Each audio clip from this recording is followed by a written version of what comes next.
we go. All right. In theory, we should be live. If y'all want to go to our Twitch as well, that can help us a little bit too. Sure, let's double check it. It says you're live. QQ. Just want to make sure my audio isn't being a buttocks. It's really annoying. Every single time that I turn on my Twitch, I have to actually manually turn on my audio. And I don't know why.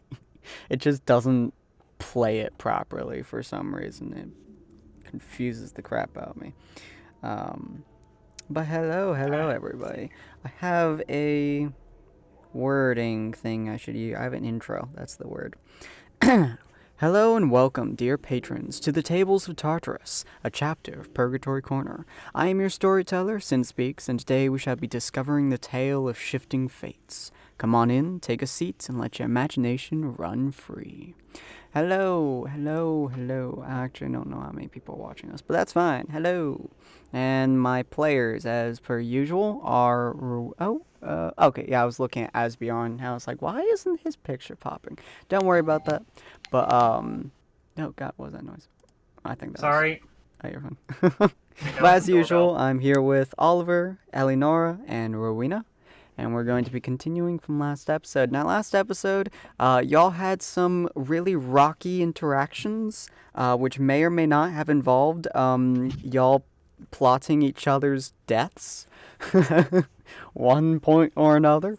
Y'all got almost snatched up by the grisly, gross, smelly orcs.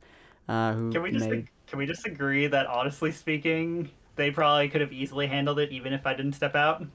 Probably could have, yeah. These guys, these guys are clearly DPS characters. Yeah, Well, yeah. I mean, it's mine. gonna be really funny when y'all start taking a lot of damage. It's gonna be really entertaining. Well, entertaining for me. I am an unholy healer. Sin, remember what I said about lingering injuries again. I am never going to be able to get spell levels above 5. I cannot heal some of these. It's fine. You guys probably won't get them in the first place. Unless, of Sin, course... those are common on melee characters. It's fine. You guys won't get critical that off. Okay, you might get critical. We'll see how it goes. It's not my fault if the dice want you to cry, okay? That's the dice's fault. But yeah, so welcome folks to Shifting Fates. This is a world where the forces of light and dark are in physical form, more or less. Also, for all of you guys to know, I will be having a world map of sorts at some point, probably within the next episode or so.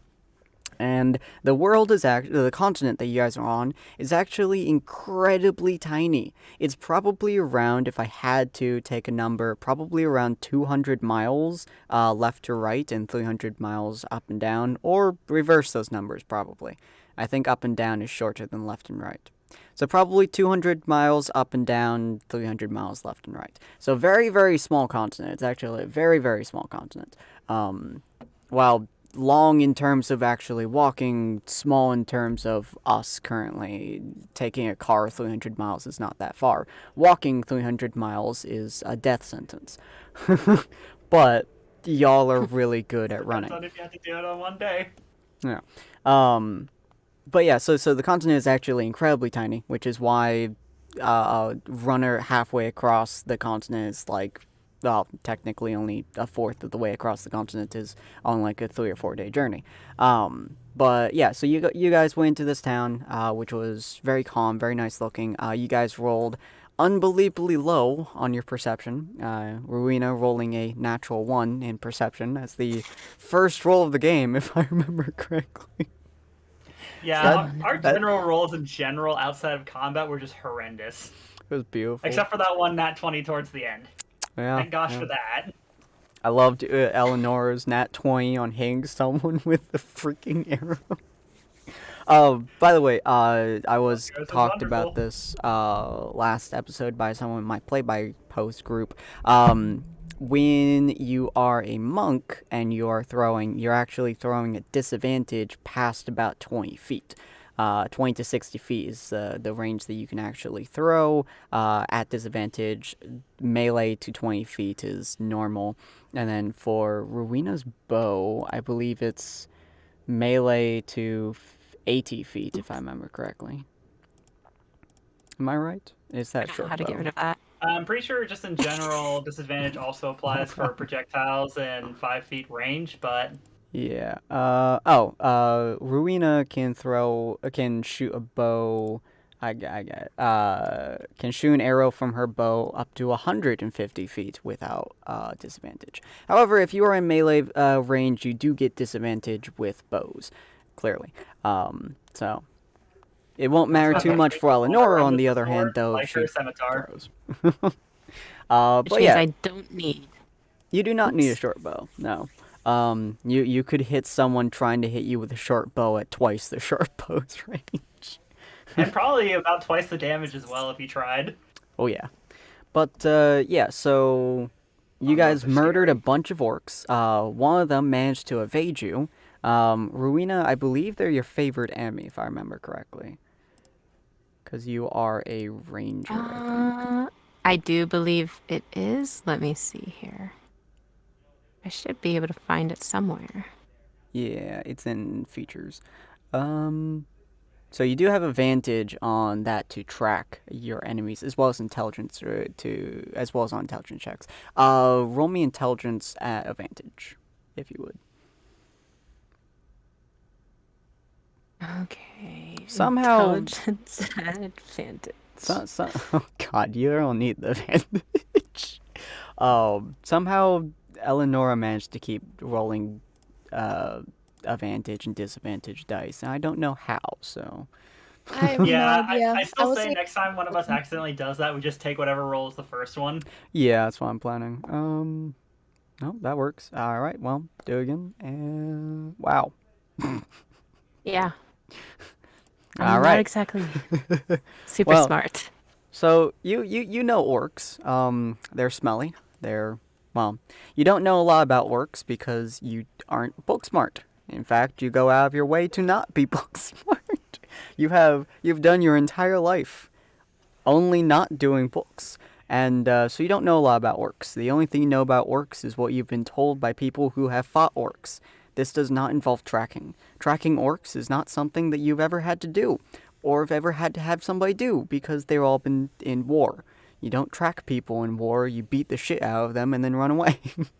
So you don't know much about tracking. All you know is that they're typically really, really bad at evading you, and really, really bad at hiding. So that orc must have done something good. They also generally don't run very far.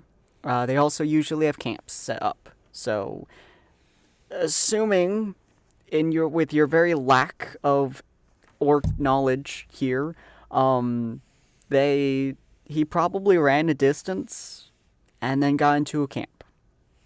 That's the best that you can possibly hope for. That's all your mind is telling you. Do with that information Okay. as you will. But yeah, so after that point, you, with a very distrusting gaze on our friendly fellow Oliver, y'all probably spent the night in this tavern. Do you guys want to do anything before sleeping, or do you just go into the bar, make sure it's not deadly, and go pass out? What do you guys want to do? I'm probably actually gonna check on that drunken tavern goer that I was sitting at the table with. That's probably a good plan. Yeah, let me. There we go. That drunken fellow. He has. Not managed to fall over. He is sitting upright in his chair, still passed out. Somehow, the bar has not caused him to shake or shiver or move or anything like that. The two fellows that were in front over here seem to have left. You don't know where they went or why they went there. Probably went to sleep, actually. Either pretending that y'all won or hoping if y'all lost, they would die quickly. no one knows. The bartender's, of course, sitting or standing at his bar. It seems like it's getting.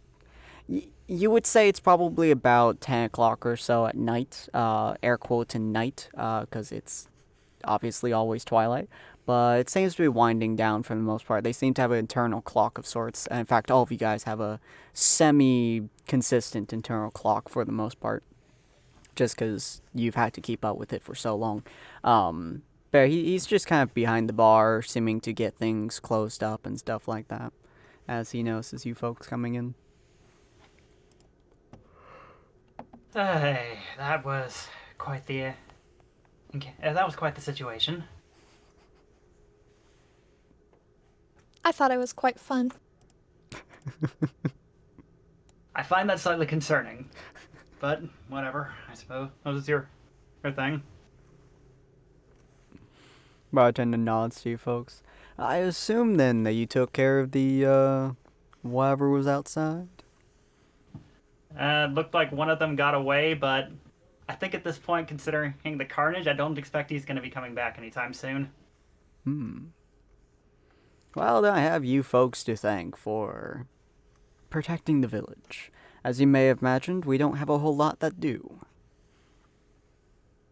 That still kind of surprises me, actually. You'd think that some sort of guard force would be mandatory for just about any village here. He shrugs. Well, here we don't have much expectations or hopes for that point. Most of the folks that would be guards are farmers. We don't got much else than farming, and from the farming we tend to make booze. And some bread, of course, and other grains. But for the most part, we specialize in booze trading. And not a whole lot of folks bother us, generally speaking. Though that war's been getting pretty close from what we've heard, but who knows, maybe they'll pass us over. We can help, but in the meantime... Sorry. No, I was just about to say, I very much doubt that. I think you guys should probably start packing up. He raises an eyebrow at that. Oh, I haven't been bothered in the last 10 years. What makes you think they'll bother us now? The battlefield is obviously growing. I think if you just look, you can see it pretty clearly. I'll have a couple of my men look at it, and, well, whatever counts as tomorrow. I mean, honestly, it's just a smart thing to do. If you don't want to, that's up to you, but... Do you have a room? Oh, yes. Most of the rooms upstairs are unoccupied. Most of the folks in this town sleep in their own houses. Well, they're actually more just like kind of 4 or 5 tents, basically. We found it easy to pick up and move wherever we need to. Not very common as of late, but when you travel a lot, it's what you get used to. Be about 3 silver if you wish for a room. Gotta make money somehow. Easy enough. And she will slap down the 3 silver and head upstairs with a side eye to Oliver. I can just imagine Eleanor being like, oh. This could be like something stealthy or just like something you want to make certain he sees. Oh no, you notice. She has a particularly fine eye towards you. One full of daggers and murder. Eleanor, on the other hand, just looks at her pass by. She's like, ugh, I sure hope I don't have to deal with that too long. Well, thank you for providing us a space. It's greatly appreciated, and hopefully tomorrow isn't too busy. And I hand the bartender the 3 silver. he takes it and puts it in a pouch before going back to cleaning one of his glasses. It is of no problem, ma'am. We tend to help whoever we can whenever we can. Most of the folks in this realm, I suppose, this area, eternal wastelands are eternal for a reason. And with that, the moods of most folks are about the same as you can imagine. So we tend to help whoever we can, wherever we can, whatever we can do. Doesn't go very This is far, the calmest but bar I've ever been. That's saying something. we try to make this a nice one. We have some rowdy customers every now and again, but everyone here lives in this town, so if you ain't gonna be nice, you ain't gonna live here for long. He gives you a very nice smile at that. Well, I'll be off. Good night. Alright, cool. Heads up the stairs, sighs as I pass Oliver. Apologizes quietly. Heads up the stairs.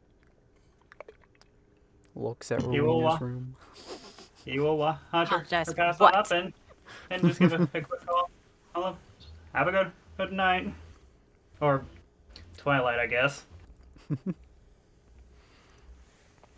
Cool. So you all take a long rest in your rooms?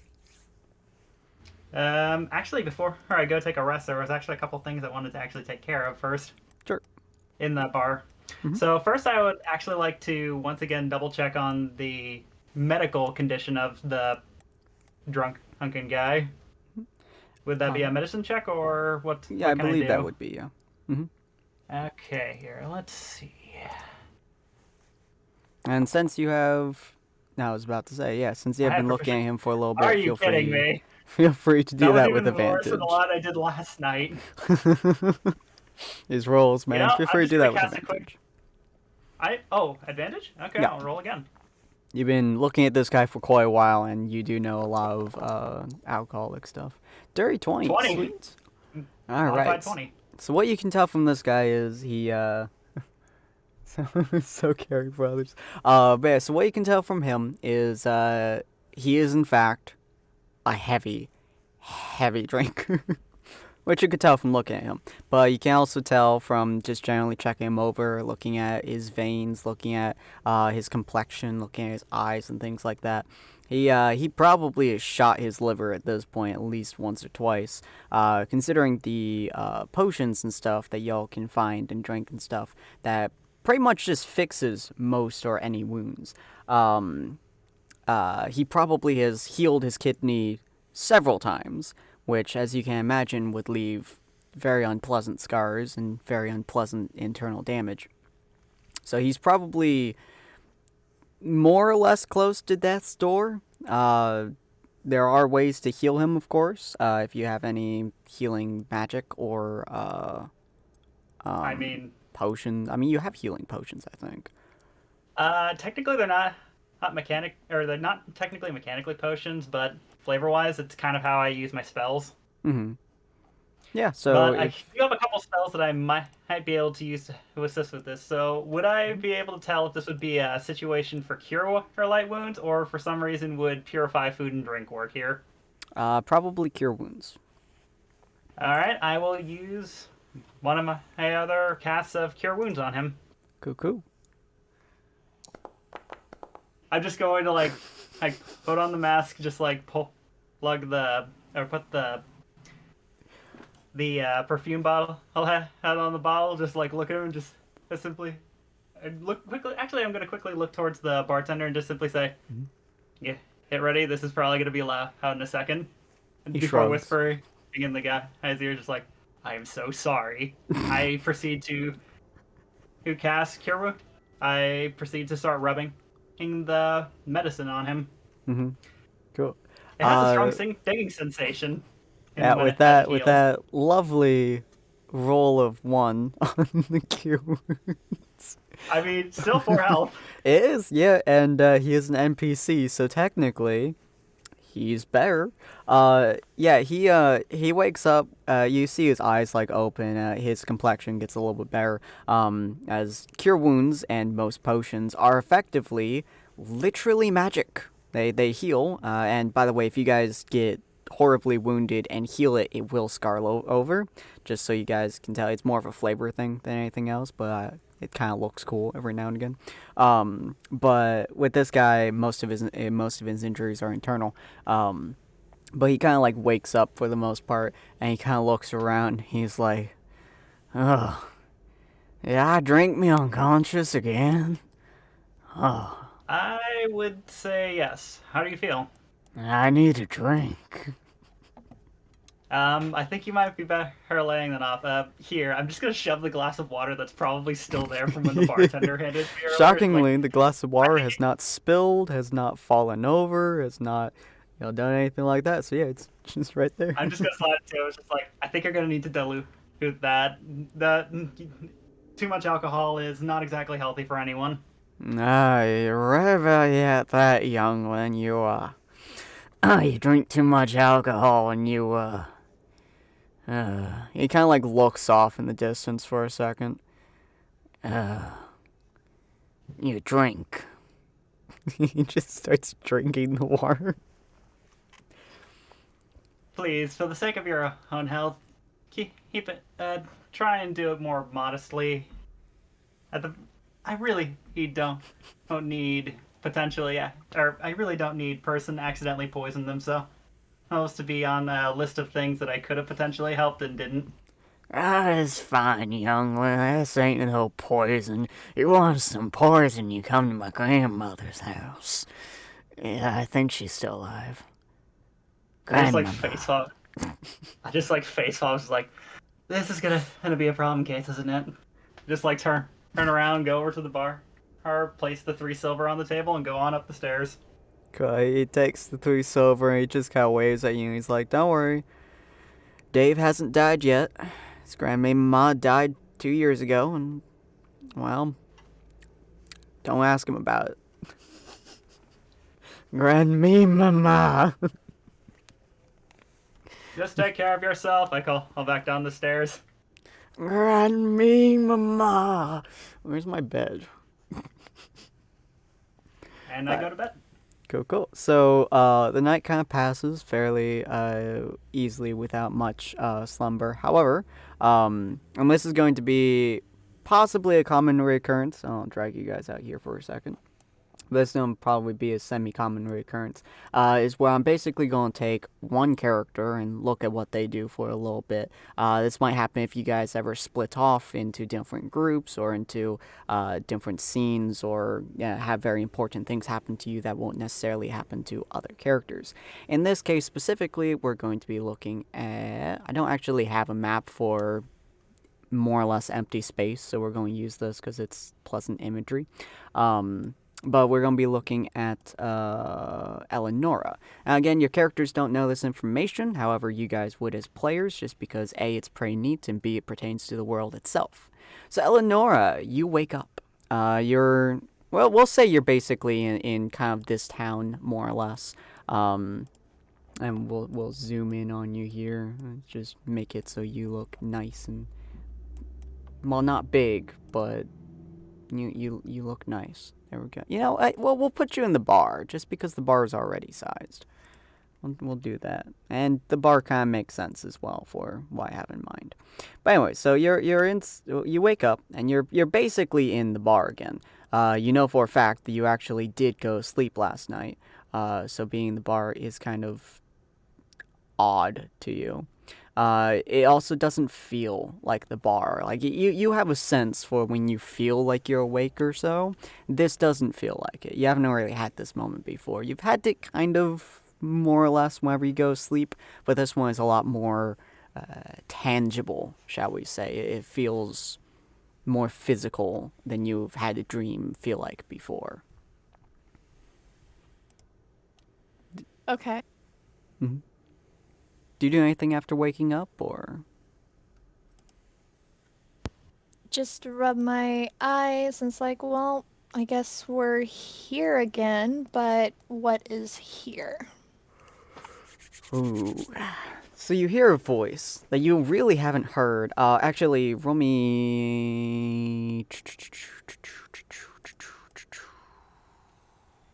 Let's go with the flat intelligence, sure.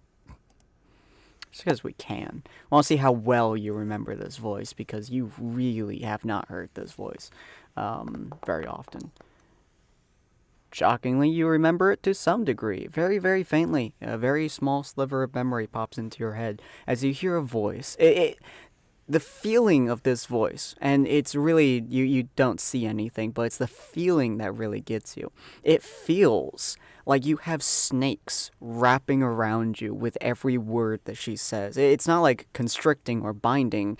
It's like almost seductive to a degree, but it's really like a snake is slowly like just kind of like moving around your arms or shoulders or things like that in probably some of the most uncomfortable ways possible. As you hear a voice saying, it's been a long time since I've been able to talk. It's very clearly feminine.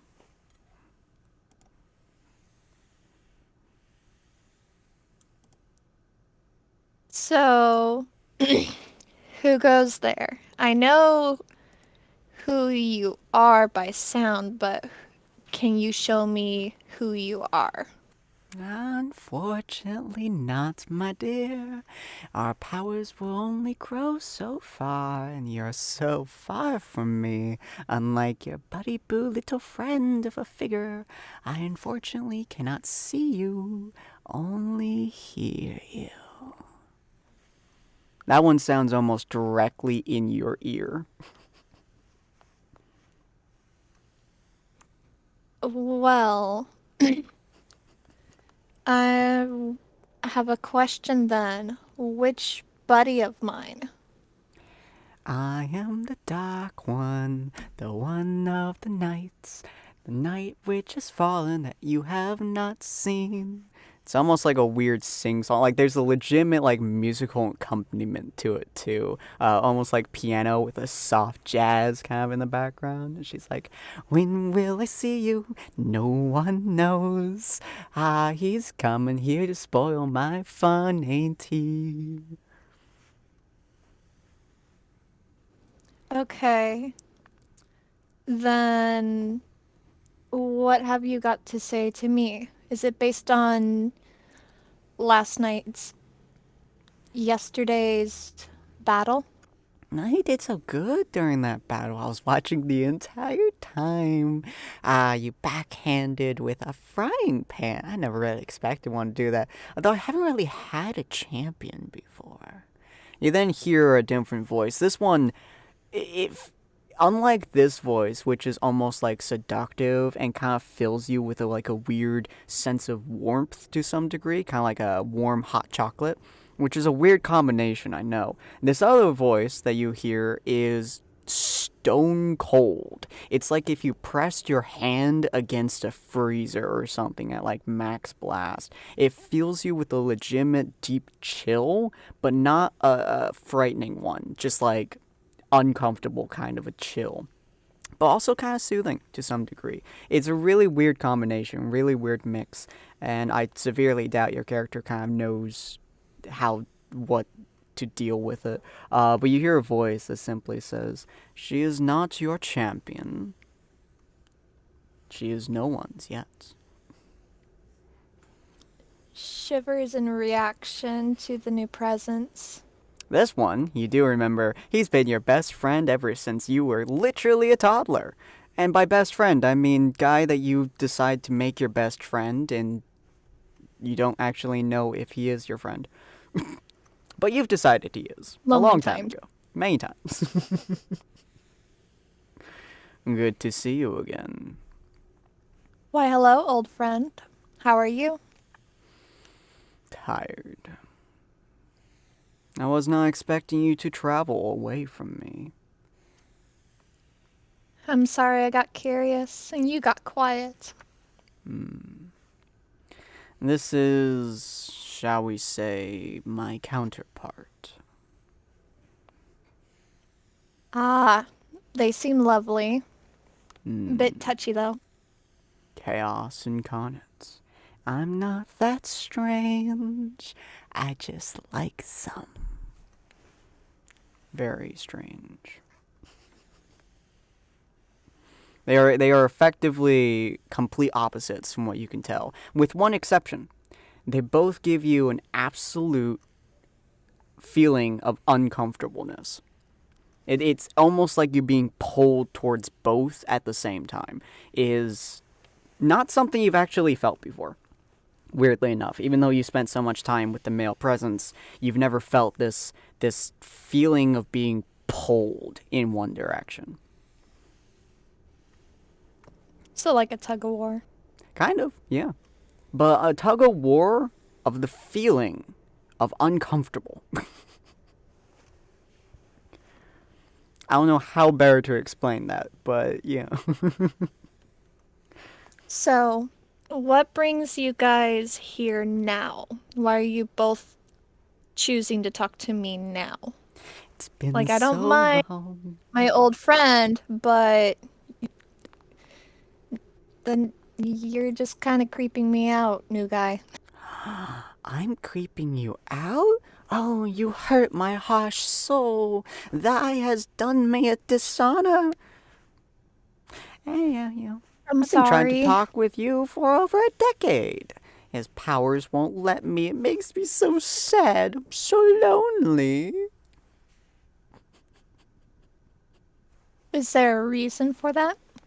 Well, duh, you've been in the light zone. How am I supposed to touch the light zone? I can't touch that zone. It's bright.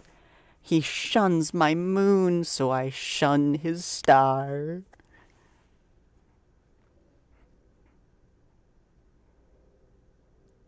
So, the more I go on either side, the quieter the other one gets. That is correct indeed. Ever since you were a child, you've been in my domain. So you've been talking to me. You notice that when he says that, it's not with a very happy tone?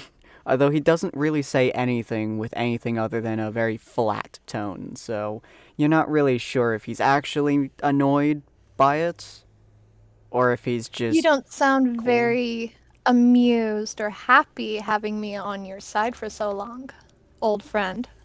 You kind of feel a shrug of sorts from him. Have I ever been happy? No, he's kind of an asshole. Oh, he's kind of an asshole. He's kind of an asshole. I mean, yes, at times. I guess he can be, but he also kept me company. Well, that's partly because you can talk to me. Not many can.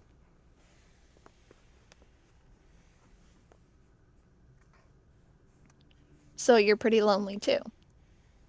Well, you see, dear child, we don't talk to very many, although I have been in communication. That most people don't really like it when I talk to them because it kind of makes them go insane, but you know, it's fine. In communication. It just starts doing that in the background. It's like it's having its own personal musical number. So, old friend, Mm-hmm. what were your thoughts on my travel? And then the last day. The last day was interesting. You've met a follower of mine. Oh? Aye, the tiefling that you have met. He Ah. is not a natural follower of mine, however. Kind of unconscious one? No. Most people, when they are born like you, they grow to accept me as their patron, I suppose. For folks inside of this land of gray, they don't. See, me and let's call her Snake for now. I am a snake. Ooh, ooh, ooh.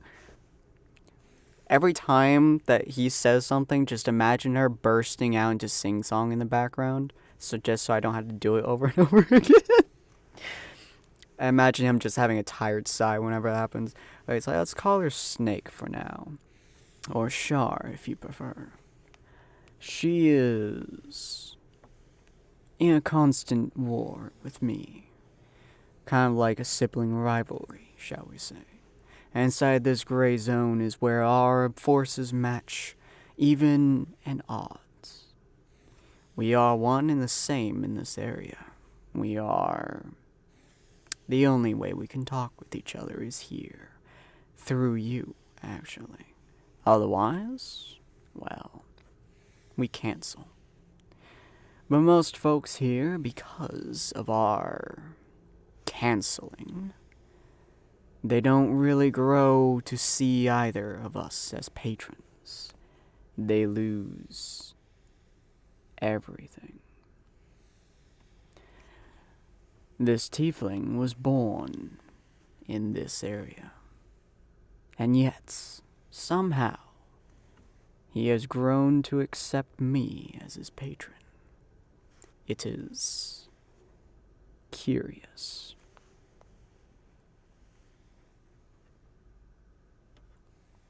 Okay. But that's good, at least, since he chose you. Yeah, you can almost, like, feel a smile coming on to him, and you also feel the entirely different visceral reaction from Snake, as she's like, it would be good, except that means he's more powerful, and I am just here, lonely and alone. Alone.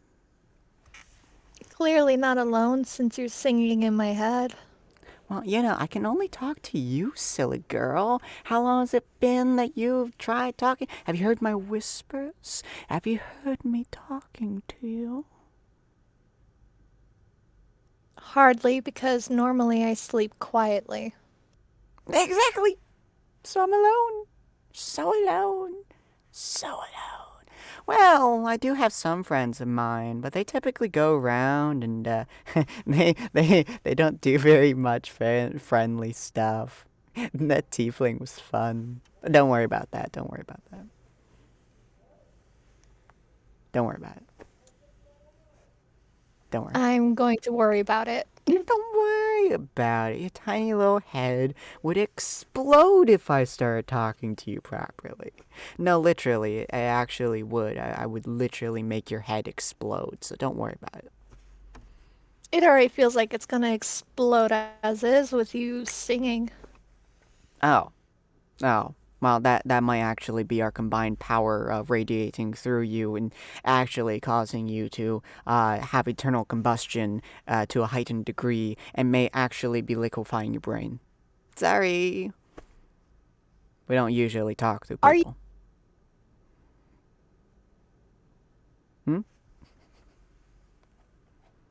Are you sorry, though? I'm kind of sorry. It's fine. Mostly. We've liquefied people before, okay? You've managed to take it so far. Probably because you've had him in your head for God knows how long. He's probably built up walls in your brain space. I wonder how tight those walls are. Maybe if you put, like, a bunch of hay in those walls, you'll make them tighter, and then they won't explode. I will treat you the same way I treated those orcs, which I'm sure you saw. They were fun. Unfortunately, they have a bad habit of not actually paying attention to me. They more like war, and the act of war, and pain. And pain. They really like pain. Most specifically, delivering pain. They don't really like receiving it much. Although I suppose that is technically part of their religion.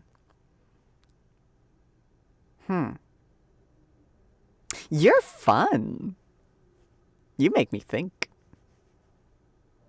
You're welcome, I think.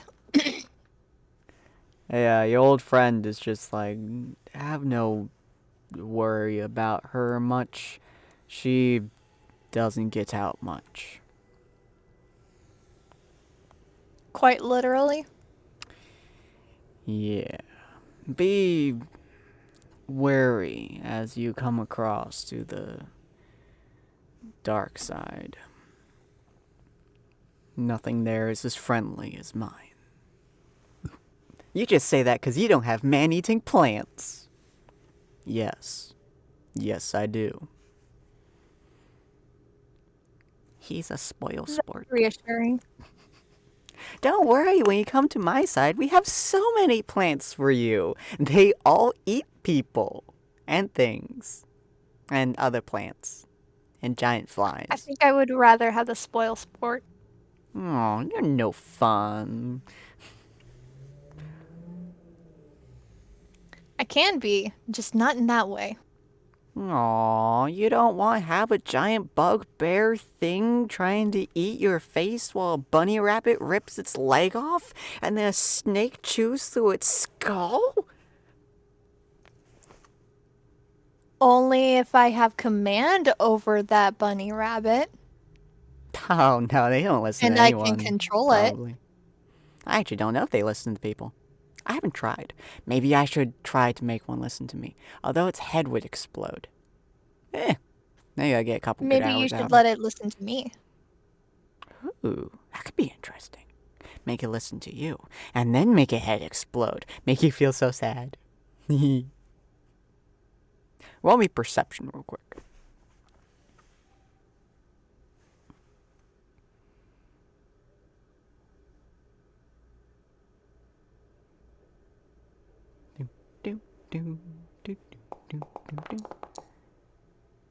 Oh wow, okay.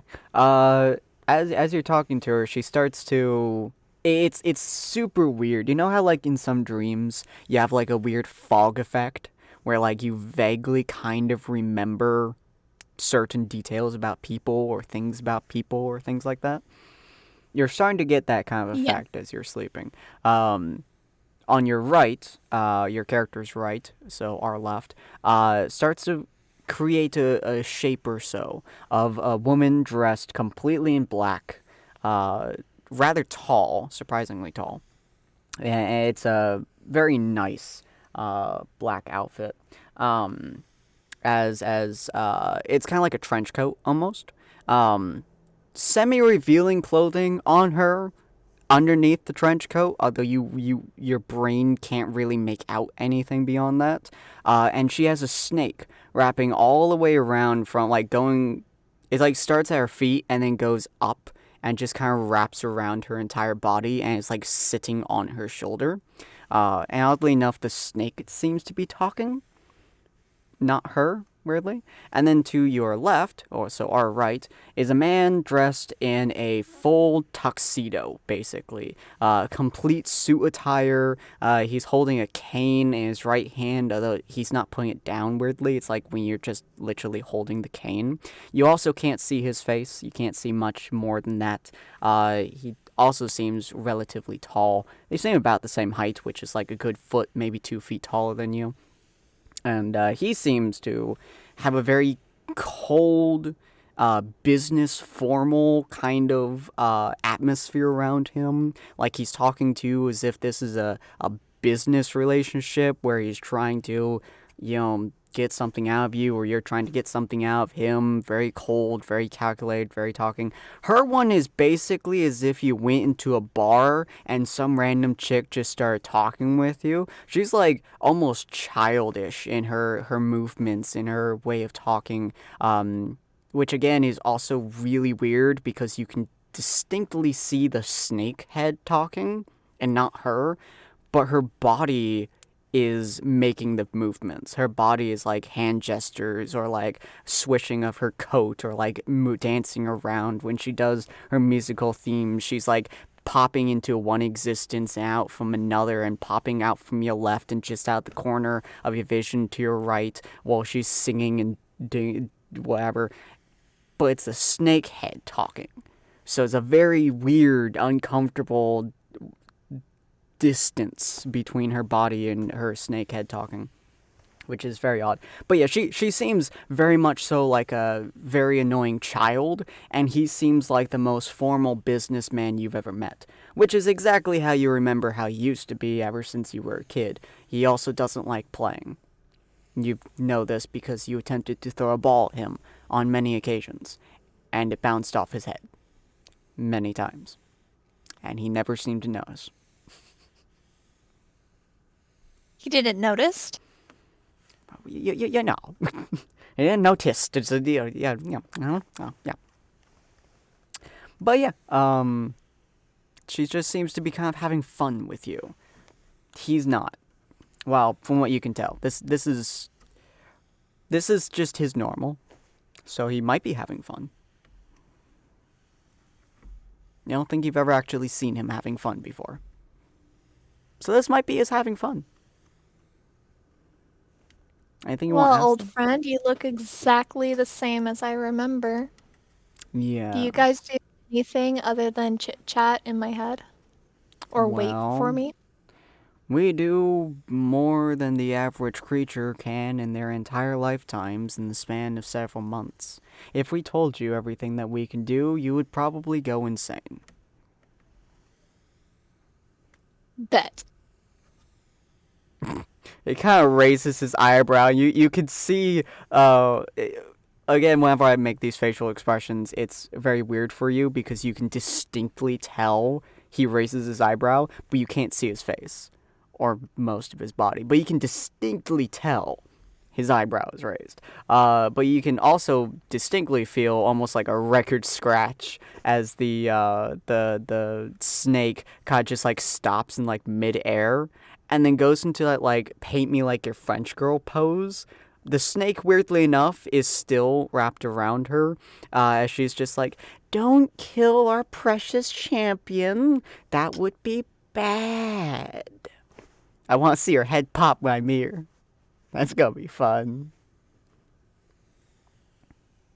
So I'm going to meet you, at least you hope. She leans in really close to you, which you could have sworn she was like 15 feet away from you just a moment ago, but she like leans in close to you and she's like, "Oh, I can hope, dearie. And if I do get to meet you, you're probably going to try to kill me. Oh, I long for the day." Well, at least old friend of mine will have peace and quiet then. He kind of shrugs. "Well, if she dies, then I win our little game. If she doesn't die, well, I win our little game." He sounds so cheery when he says that. "I'm gonna win, it's like a board game, but I eat the dice." You see her like roll some dice as she says that, regardless of the fact that her hands were actually on her face. And they roll up 2 1s and she says, "Snake eyes." Those are some very sad snake eyes. Ah, you're right. They turn into actual snake's eyes and then she eats them. Much better. And then they pop out of her skull. Which is weird because you can't see her skull. So it's like 2 snake eyes in a shroud of black right next to an actual snake head. Which has no eyes.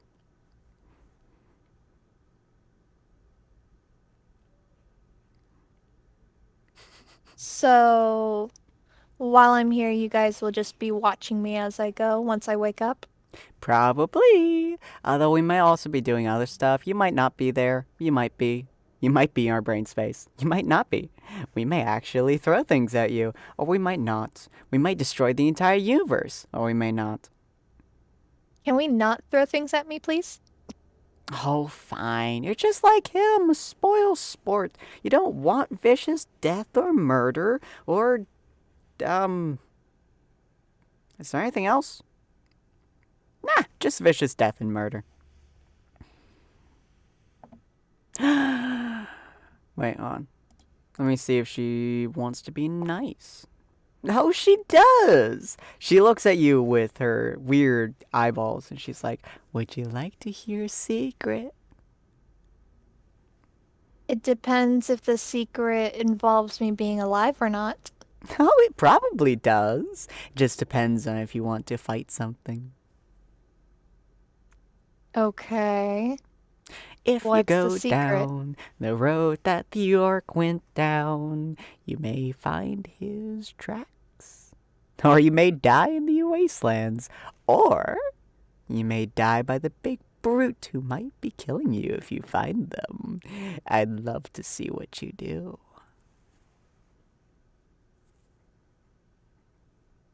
Well, that's concerning, but okay. I'm sure we can find him easily. Oh, finding them, I have no doubt upon which you'll do. Whether you'll survive the encounter, that's what's fun. You do notice that your old friend makes no notice of this. He doesn't even comment on this. Old friend, are you concerned? No. If you are truly going to be someone of notice, you won't die. Otherwise, you will, and we won't have to care. I mean, I made it this far. You gotta have some faith in me. That is true. You could not die.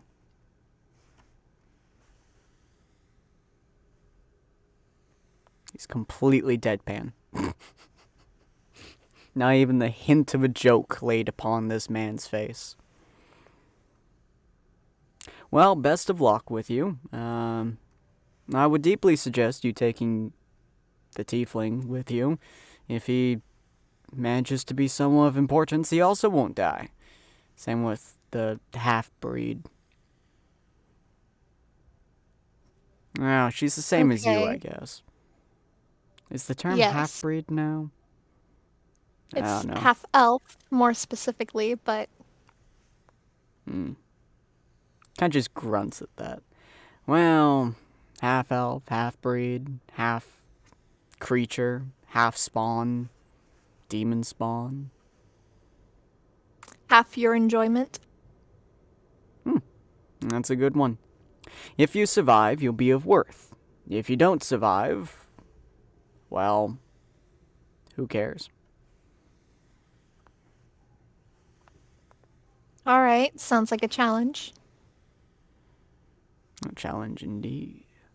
His presence seems to fade for a moment, and you just see the snake just kind of laying there in midair, smiling at you. Ah, you're such a fun person. Did you know that? You probably knew that, didn't you? Ah. I'm assuming it's almost morning since old friend's starting to fade. Just a little bit. He tends to have a little bit of a more difficult time when it comes to twilight. Well then, I'm gonna wake up when he leaves. I don't want to spend too much time with you. No offense. Aww, do I not touch your funny bone? Not quite, but you'll meet this fry pan sooner than you touch my bones. Well, you know, if you could touch you with that fry pan, I'll give you a free shot. And then she disappears. Although weirdly enough, you do feel something in your hands. What's this? As you look, you wake up, and in your hands is a pair of dice. Specifically 2d6. And as you're looking at them, they are in fact snake eyes at the moment. I shiver and feel nausea wash over me, and I throw them across the room. They just kind of get thrown across the room. Oddly enough, roll me 2d6 actually, real quick. It'll be hilarious if you roll snake eyes. I'm going to laugh so hard if you roll snake eyes. Wow. You almost rolled the opposite of close. snake eyes. Alright, cool. Yeah, so they roll up as a 5 and a 6. And nothing happens. But anyways, yeah, you wake up a little bit earlier in the day, from your internal clock at least, probably about 7 or so a.m. The sun is beaming through your window. Most of the glass is made out of seemingly protective material, so it doesn't superheat the inside of the area. In this area as well, it's mostly cloud coverage, so it's not really hot or cold. It's like a constant like 60, 70 degrees or so. But you do wake up a little bit earlier. Rowena and Oliver, when do you two folks wake up? Well, since I went to bed first, I will probably already be up and at 'em. Cuckoo. So you wake up, and as you head down into the bar, you see Rowena doing what she's doing. I am sitting at the bar. Mm-hmm. Cuckoo. Oh my god. Mind Oh, sit I'm by you? tiny. Good morning.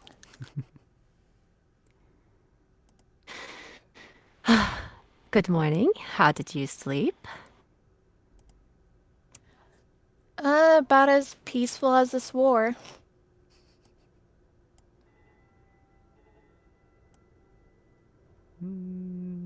Won't do that. Well, How why did you wasn't sleep? it more? Oh, I slept perfectly fine. A little worried, I guess. I don't like that orc got away. The ranger one, you know? Yeah, it is. It isn't too good that we couldn't get to him, but I'm sure we'll catch up to him if you feel up to it. Well, see now, if I were that orc, which, I mean, never would happen, but seeing as he had valuable information, I would probably go back and tell where we are. And that doesn't make me as comfortable as I should be in this quiet town. True, I it also think- puts the whole town at risk too, if we just wait here. Well, I mean, I told them they should leave. Like, that's the most I can do for them. They live right next to where the battle happens. Like, what am I supposed to do? It's their own fault if they stay. That is true. It is inevitable whether they live or die. Yep. So, why do you trust that tiefling? I've met a lot of good and bad people throughout just my little forest and the bar, but he doesn't seem that bad of a guy. I guess it just, we'll say, like a gut feeling that he's a good guy to trust. It just has this like good essence to him. I don't know. Ah, well, my Could be gut just a feeling silly is voice that in my head telling me. it's bad. You know. My gut feeling is that he's pulling the wool over our eyes. You know? He's trying to come across as a good guy. I mean, that is the possibility, but we never know until we give it another shot, keep him around, test the waters. I mean, he did try I to think we help should send him in yesterday. first. Yes, he did. But it could all be a ruse, you know? I think he is trying to make us trust him so that we go with him and we end up probably dead. You know, they're probably going to kill us. There's no reason to keep us around, really, except for maybe me. I am a scout. I do know a little bit of stuff about what will be happening. Well, I still think we should give him a try at least. He will probably be waking up soon. We can just talk to him or keep a watchful eye, but I definitely don't want to get on his bad side based on the fireballs he shot out yesterday. True. Well, I love the Are- idea of are just you- Vietnam flashbacks. Are you okay with going after the orc today? I could always try and find the tracks again. Didn't really work out yesterday. I kind of got beat up a little. And Yeah, I distracted. wouldn't mind going after the orc. The sooner the better, or at least once we're prepared. That's great to hear. I did not want to go by myself. Oliver, around what time would you be waking up? I don't know. Probably on a little on the earlier side. Maybe in world, maybe 7-ish. Cool. So about this that. time, yeah. So as you two are talking and contemplating whether or not going alone or going with friends is a good idea to murder an orc, you hear on the stairs Oliver start coming down. He looks, about as tired as everyone else usually does at 7 o'clock in the morning, which I guess from normal people is not very tired. He looks a bit groggy Questionable. as he does. As he's coming down the stairs, just like, ugh. That's Well, gonna speak feel. of the devil, literally. That head's gonna take some getting used to. He just like says, Well, good cracking his morning, back. sunshine. Good morning. Sleep well. He just like literally says that with his eyes completely closed. Just like slightly About leaning over the table. as great as a tug of war. It wasn't good sleep, it wasn't bad sleep. It was just... yeah. Oh, Yeah, Rowena, so we don't have nights like that from time to time. real quick, could you roll me perception? I can certainly try. Perception. Because I just realized you were awake when Eleonora threw her dice that you didn't hear. Oh my gosh. Welp. Why Actually, am I speaking of- rolling so bad?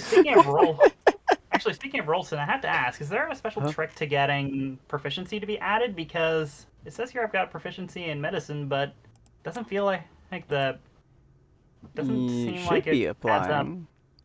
applying. Proficiency plus We'll 2. look at it. We'll look at it later. Yeah. Medicine is, yeah, your medicine is wisdom, which is a +1. The proficiency is +2, which Oh, makes it a total right. +3. Sorry. Yeah, never mind. And that's on me. That's my bad. Sorry. you're fine. I'm an idiot. Yeah. So you come down, and Rowena, you did not hear the smashing of 2 dice against the wall with all of her might. Too busy thinking, I guess. I don't think you've rolled a high perception yet. I don't think anyone's rolled a know. high perception yet. Y'all have really good perception too. At least most of you guys do. It's really odd. I mean, I got +1. All right, fair enough. That explains why you are sucking. But yeah, so their current plan is to go kill an orc. Do you guys tell him the plan of possibly yeeting him in front of you? I guess. Yeah, I'm not talking to him. All right, fair enough. I personally think we should let him know. At least that's me, because he did try to come help. We can give it to him as an option. If he'd like to go after Oh yeah, that no, one last definitely. orc. I totally think we should tell him. Marina's Not gonna in a like sacrificial sheep type of way though. Eleanor just leans over, just like, don't throw him first. always throw him first. We're not gonna Well, throw the poor fool. I would be quite impressed if you could, but I no.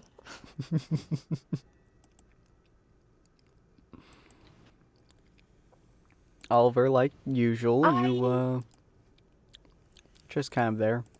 I don't think you're paying attention to their conversation much. Not really. I was actually planning to just have him just step out and just run his daily routine. Yep, so he just starts doing his daily routine as you guys talking about throwing him. once again oblivious to your entire conversation. I just turn around, just step out her door. Thunk. Well, Well, I guess he left. We should probably catch up to him. What was that noise? Did one of you two die? What was that? I died a it little. wasn't me. Okay. I was very concerned there for a second. It sounded like one of you started choking on your I died a words. little inside. Ugh, I don't know. Oh, yeah, so he walks out the doors of the bar. Most You likely can go to do ahead and something. tell him if you would like. But I'm going to stay an arm's length away from him at least. That's fair enough. Cool. Okay then, shall we start our day? Real quick, I'm gonna go grab something from my room, and then I'll rush out the door after him. Hopefully he didn't get too far. Okay, I'll go keep an eye on him, I guess. I'm assuming you're gonna go grab your dice. Yes. Yep. Oh, you don't like them, then you Snake eyes. immediately go and So I, get assu- so I assume this just means add knucklebone dice to your inventory, I guess? something like that, yeah. It's a special dice. They're snake eyes. But anyways, yeah, so you guys come outside. I won't put down tokens just because it's easier. But you guys come outside. Rowena comes out first, obviously. And you see Oliver. Explain what you're doing. I'm actually looking for a hillside or some other sort of area to get started for my daily ritual. There Sorts. is a small hill directly next to the bar. Seems like it's one of the major hills of the town. Okay, I am going to go and climb most of the way to the top, and I'm going to reach into my shirt and pull out a pendant, which I'm going to remove and place on the ground, pointing towards the sunlight. Cool. It's a little bit more difficult than you're kind of used to. Your town had a lot of gaps in the clouds to some degree, so sunlight came down every now and again. Here, the sun isn't quite as easy to catch, I suppose. There are random strays of sunlight, though, so you're able to catch them every now and again. And yeah, Rowena, you just see him kind of sitting down on a hill and just kind of placing what looks to be a sun pendant. You actually would recognize this pendant. I won't even have you make an intelligence roll because these things are so common. Not this one specifically. This one you've never seen before. But the style of pendant that he has, the concept of it, is actually something that most people in the Citadel and almost everyone who's a farmer actually has, at least that style, is a pendant, or some people have small, I suppose, runes of sorts, or general trinkets like that. But it's a small pendant which looks vaguely like the sun. It's a lot more decorations than you're used to, but it's basically a symbol of one's faith to Palor.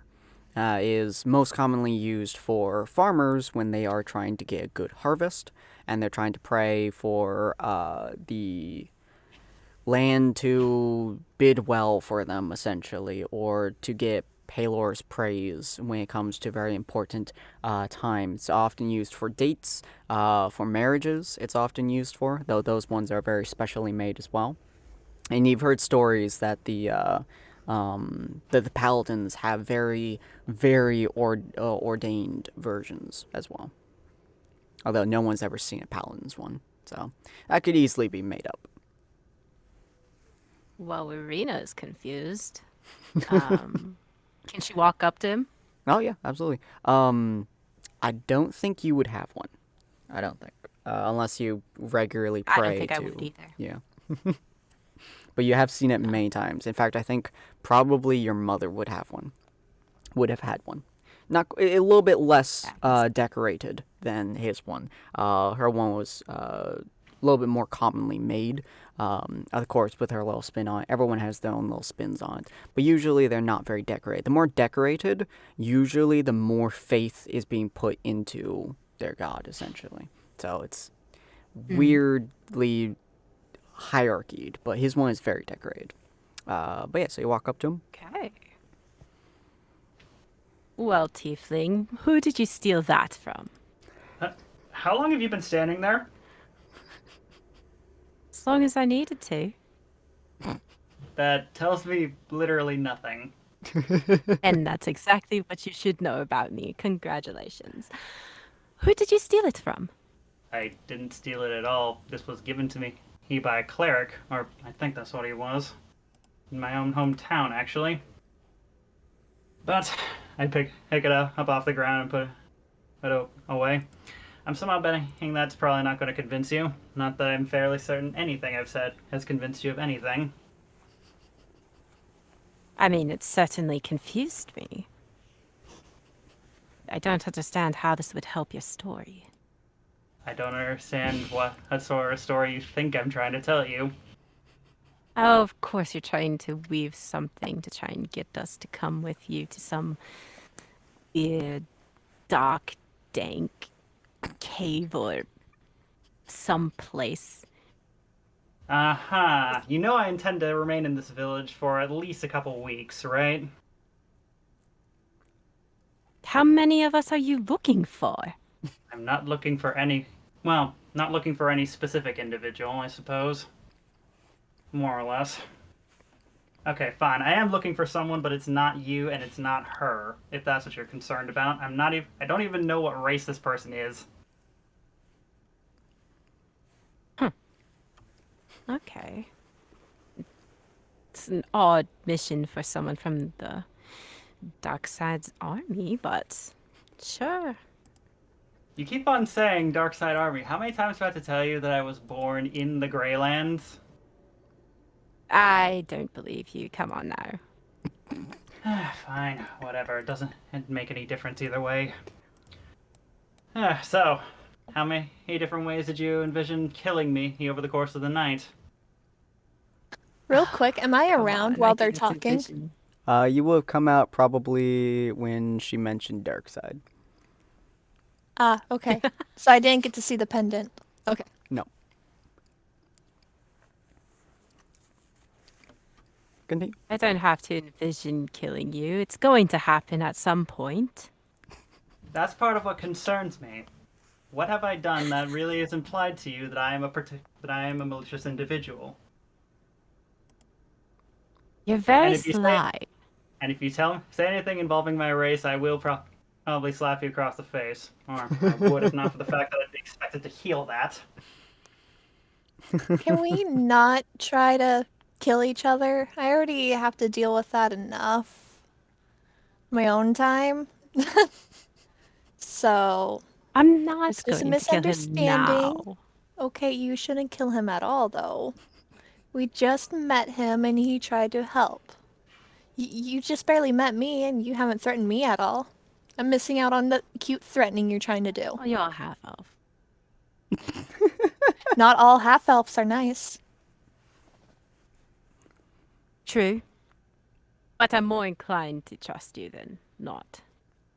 So you would trust a dead body too?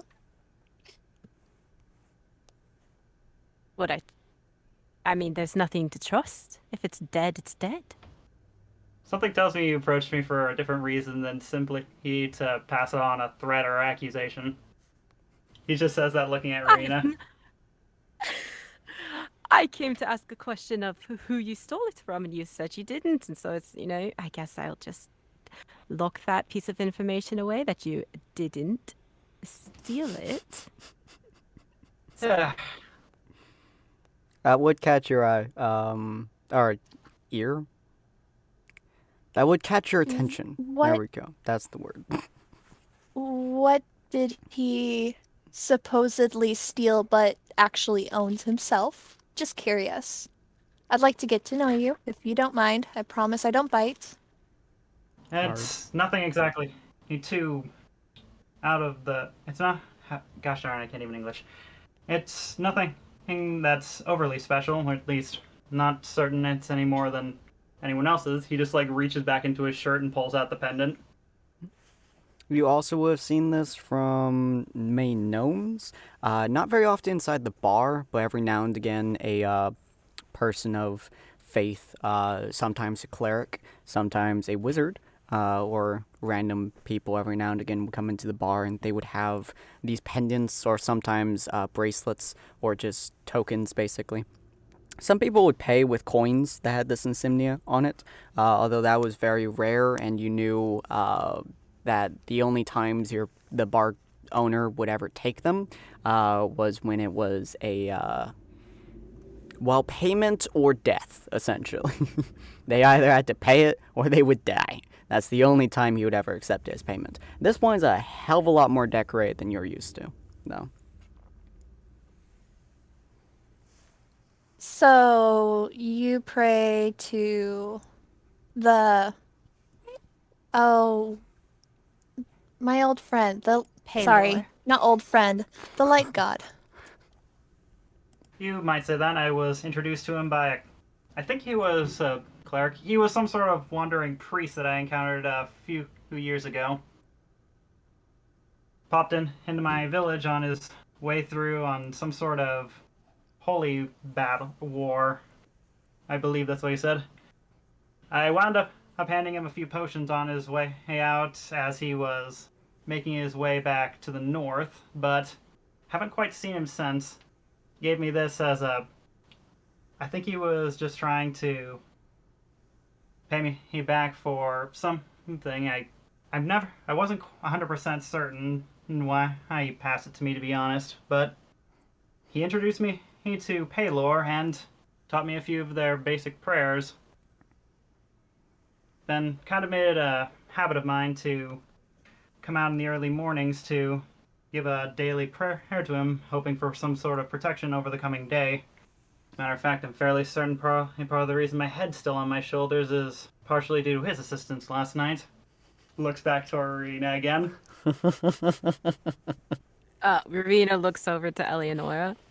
Listen, his story is getting very complicated. He's very smart to keep this all straight.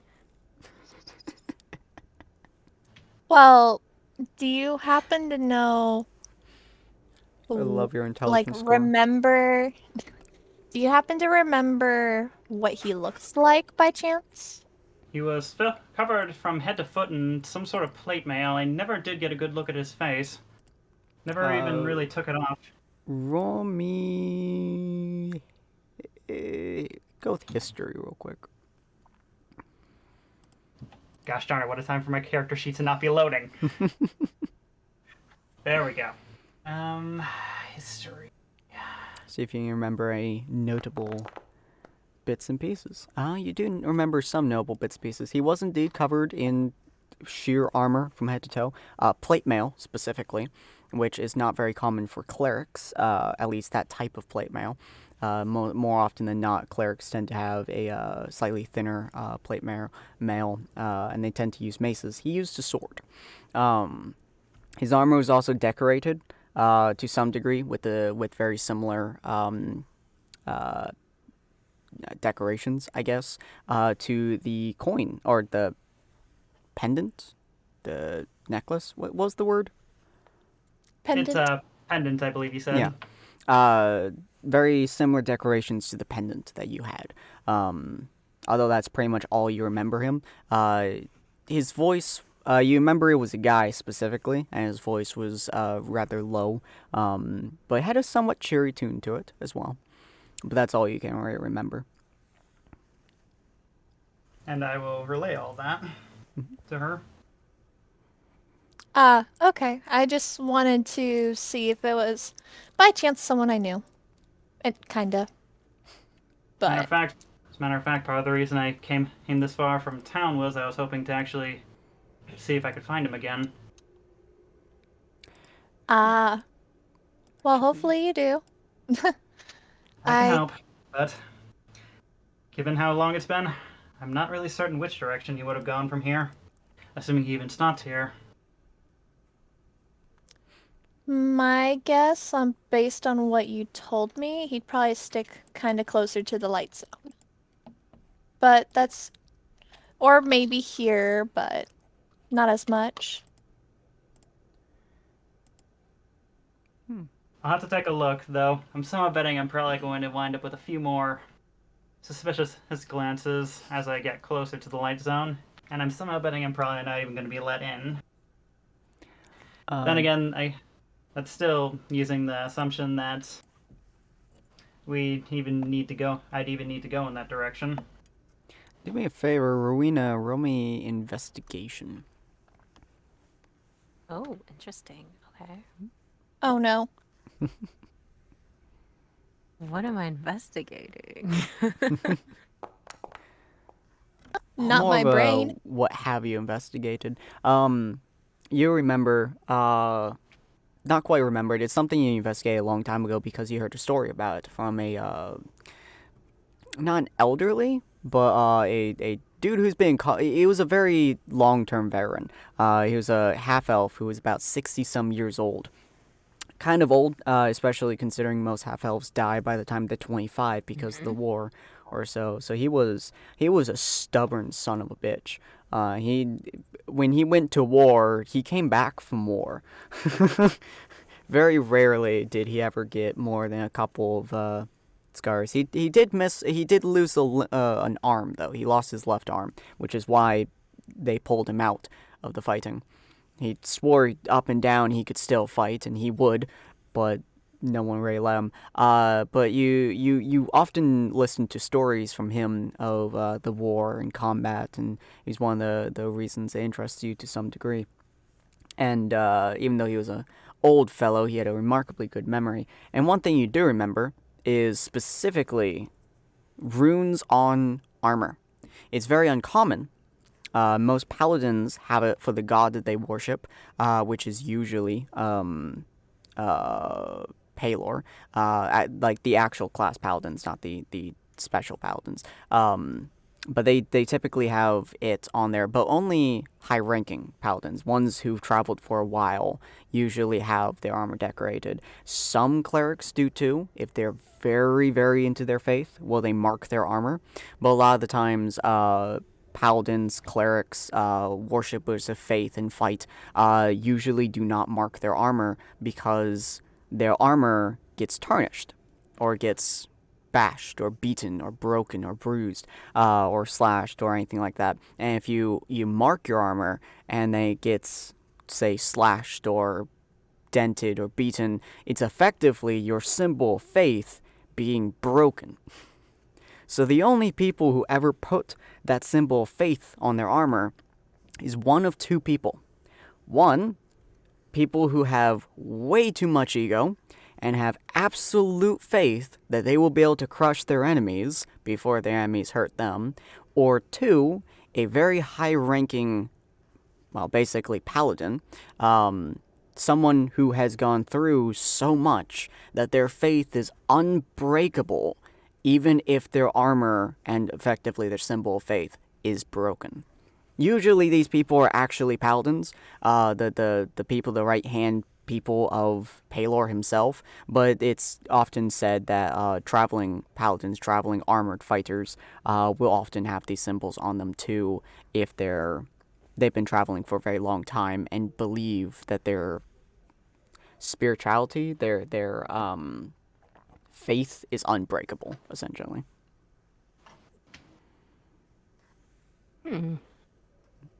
And not many people would have, like, met those kinds of Not very paladins often. or... Yeah, not very often. Okay. Most of the time, especially for the elves, it is very rare for someone to meet a warrior that has that much unbreakable faith because they're usually an elf. And those elves that have such hardcore faith do not ever come back to the Citadel. Ever. They hate it. At least most of the traveling paladins do. So it's very rare that you'll meet someone with such unwavering faith inside the Citadel. At least that is elf. And if they aren't elf, they usually die fairly quickly. But yeah, so it would be very rare for someone to meet a person with decorated armor. Unless, of course, that person was an idiot. That person stole the armor and then probably quickly died afterwards. Or the person was an actual veteran. The first two are more common because, people love to put shit on their armor and then go die in battle. That's fairly common. But yeah, meeting someone of Oliver's description is a very rare encounter, even for someone of even of the elves race.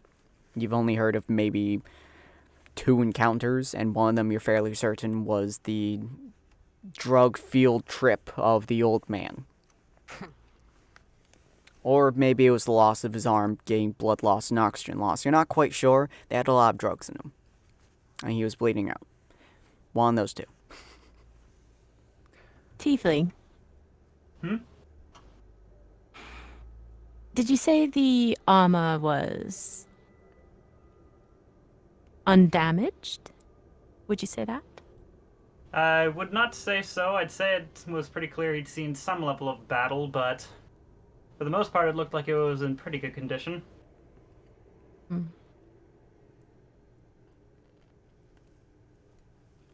Okay. Why you ask? Just, interested. It's kind of something I've never heard about before, never seen one.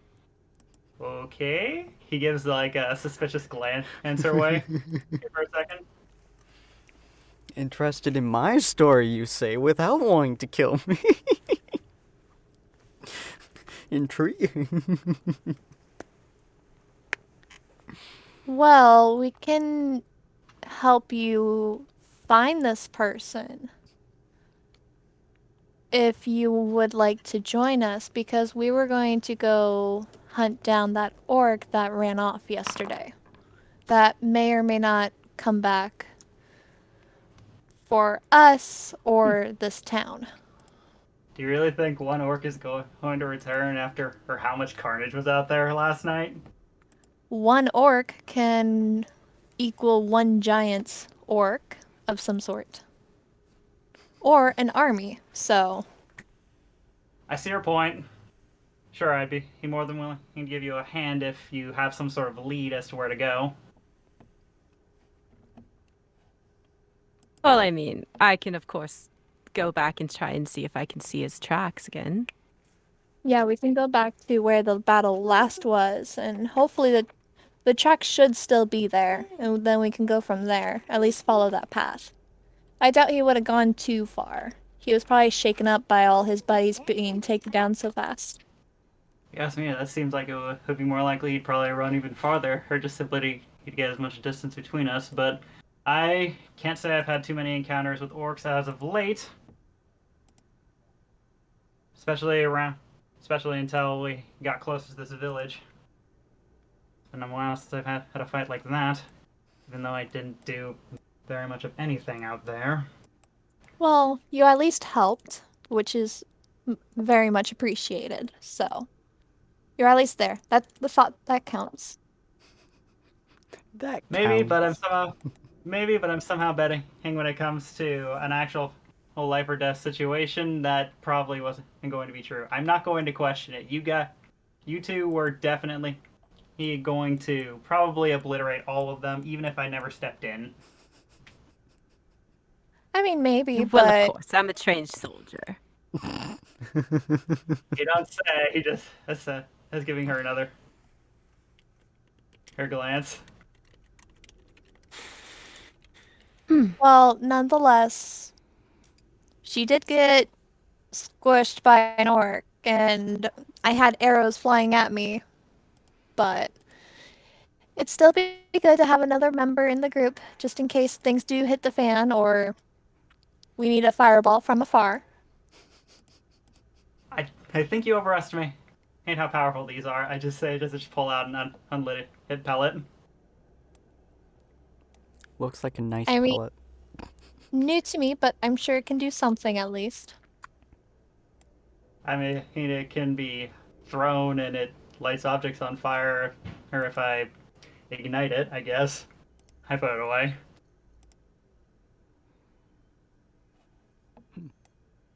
I Well, mean, worst comes to worst, you're at least, you know, another body. Should I be concerned you chose that word specifically? Oh, you should not be concerned because you did not mean that in any threatening manner, right? I didn't. I said it's another body. I didn't say it's a body that will take all of the damage instead of me while I, am safe. You got a axe slashed into your back yesterday, and you barely took any damage. I The only healed damage it that was on my taken was my own. poor heart. You're, I was You're what? fine. My poor heart. as I in, don't get to see a whole lot of battle, so all the slashing and blood yesterday was a bit much. I kind of blindsided raged through the whole battle, so I don't quite remember a whole lot of it. I suppose that is something I've definitely had, and with a couple of patients I've had in the past. Not the most common thing, but not far from unheard of. I just love the idea of you saying my poor heart. It just, Oliver's response would just be, do you need a healing potion? I got some. Come on, Sid, he's not that dumb. I love the Something for a idea. splitting headache. I'm pretty sure if anyone has it there, they have some sort of hurt in their hearts when it didn't look like they had any injuries at all. It's just like, I'm pretty sure that's emotional, and I'm pretty sure my character would probably know that as well. Oh, I love that. Emotional support, Tefling. Wow. Yeah, so you guys want to, I guess, team up with would the like to. potential dead bodies? Yes. I guess that's one way to put it, but why'd you have to phrase it like that? Because I love you folks. Do you? Well, I gotta try Not feeling- sometimes. With this splitting personality. That's your own fault. But yeah, so Thank you. y'all go to where you saw him last, which is just outside of the kind of small map. Just outside of the what's the word? Town? Yeah, that's the word. Just Village. outside the town. And you guys don't see much at first. Feel free to roll me on perception? Question mark? Survival. That's the word. Okay. Yeah, survival with advantage. I was about to ask if I could assist someone else in doing it, but it's just like, there's only one person that would Yeah, I really don't have accept that. M roll Yeah. survival with advantage. I will also give her a +2 because you are attempting to help. I think inconsistent, since it's just a straight advantage. Oh, is it? Well, she already has advantage, so. Whenever I have double advantage, I give them a +2 to their advantage. So roll again, Fair Ruben. enough. Okay. There we go. 22. So it takes you a little moment. Oliver's kind of pointing out sections where like the grass is tuft or like the rock is, rumbled or whatever.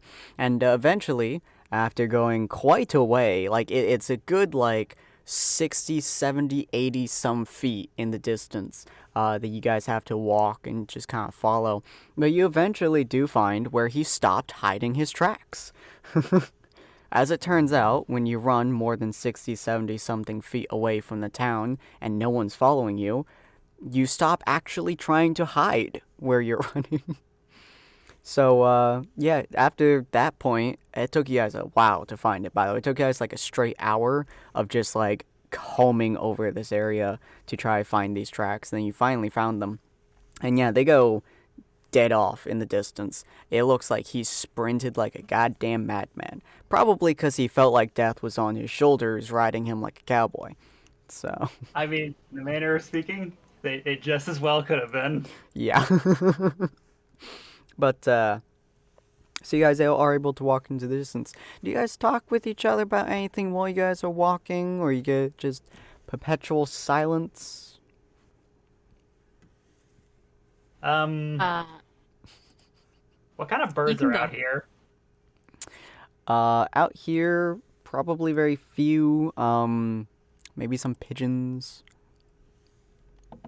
Probably nothing of too much of note. Very simple birds. No nocturnal. Well, probably a couple nocturnal. You've seen a couple nocturnal birds going around, and they don't seem happy, I guess. I don't really like a couple owls you've seen every now and again. Very, very rare. They probably traveled quite a distance, but yeah, they look tired, but they also look awake. Probably because the perpetual gray makes it almost nighttime, almost daytime. So they have a really difficult time figuring out. But aside from that, yeah, that's most of the birds that you guys have seen. Just normal, tired. You guys have seen kind of a shadow in the distance, but not really anything of note there. Wait, shadow in the distance. Yep. It's a very large shadow, but you can't make out much. And it kind of fades into the clouds a bit. Could be a cloud, could be a giant monstrosity, could be a mountain. You're not really sure. You're I welcome assume to it roll me a means that perception there's if you like. perception. Oh, sure, I'll do that.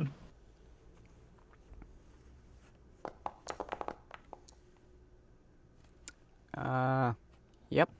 Could be a dark cloud, could be the shadow, could be a mountain.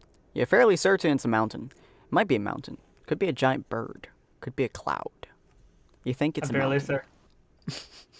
Yeah, I guess. I mean, I guess giant eagles are technically a thing in D&D, but I don't think my character would suspect that.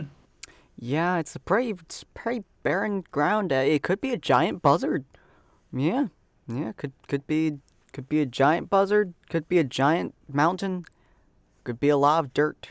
Could be a storm cloud. Could be a dust cloud.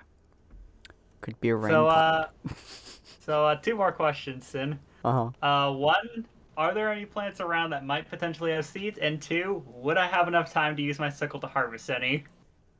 You guys are currently kind of walking at a decent pace, so probably not. There are a couple of plants around, but there's nothing of particular note. A lot of the ground is barren for the most part.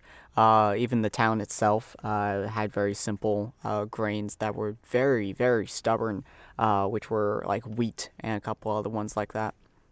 And that's just because the wheat is so stubborn, it's hard to kill.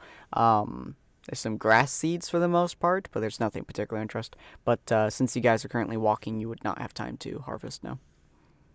Dang. Oh well. Well, we know you were gonna say something. I'm just gonna admire the birds as we're passing.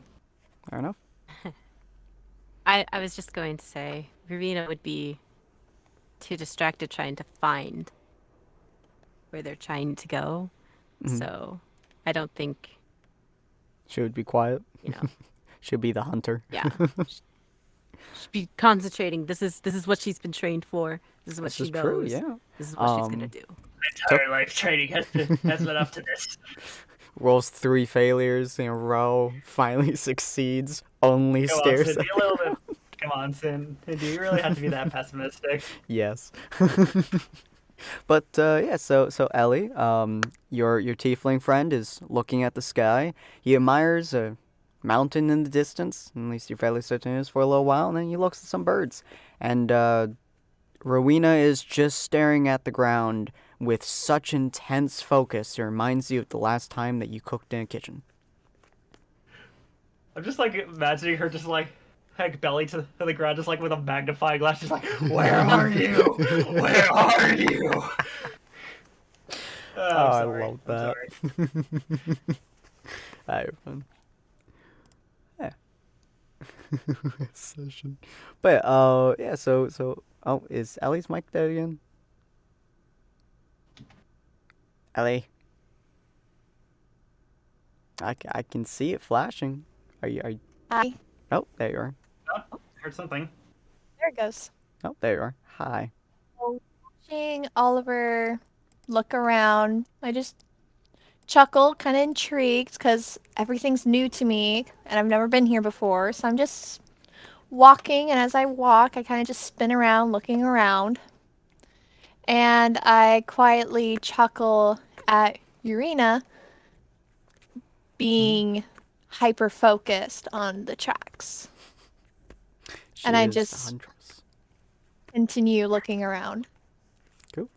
Also, quick question. Uh-huh. Would I start getting a headache? Because I don't know how long I've been traveling. Or not yet. Probably not yet. You have been kind of nice to folks, so. But yeah, Yay. so you guys travel for probably a good, probably 2 hours or so. Focus on the birds, the ground, the, I guess, literal environment itself, grass tufts or blowing of the breeze. And you guys eventually make it to a rather large hill, which very, very, very, very clearly the orc from last night stumbled over. There's like a large patch of the hill at the top that's just like kind of crushed to a significant degree. Climbing the hill, you guys... Do you guys climb the hill like normal, or do you guys climb the hill stealthily? Do you guys climb the hill on your bellies? Oh. Rolls up I'm- the hill. Now that's something you don't see every day. Not something I would do, Ruina's but definitely stealthy. So Rowena starts moving up the hill, like, kind of sneakily. Do the both of you follow her direction? I would or... follow. Okay. I mean, I would take an assumption that the fact that they're both doing that means that this is probably an important stealth situation. Yeah, probably he would follow as well. Cool. So probably everyone does stealth, or Considering no one would be actively looking at you in this area, not yet. So you guys slowly start moving up the hill, and just as Rowena's head pops over the hill space, she sees a semi-alarming sight. I have no map for it at the moment, so I'm just don't describe it. What you see, Rowena, and the other two, as you two pop your heads over as well, is a small encampment. You've heard stories of this kind of encampment before, although, again, you're not very book worthy, so it's somewhat new to you. It's probably an encampment, a small encampment. Most orc encampments tend to be rather small. Probably around 6, maybe 7 or so orcs in there, couple of tents, and you do see the orc from last night in there as well. You notice him specifically because of his bow. It's a very nice, very shiny, and very sharp bow. It's also the only bowman inside the entire grounds. The rest of them have long swords or great axes for the most part. But you also do notice a much larger than normal tent as well, kind of near the what you assume would be the head of the encampment, depending on which area you walked in the encampment from. Yeah.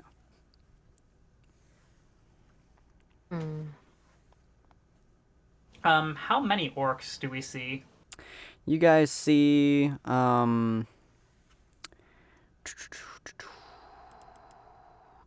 that's the wrong one. Boop. 8. Including Okay. the bowman. Yep. There are 8 orcs and then 7 melee orcs, 1 bowman. Well, that's definitely a lot more than we fought.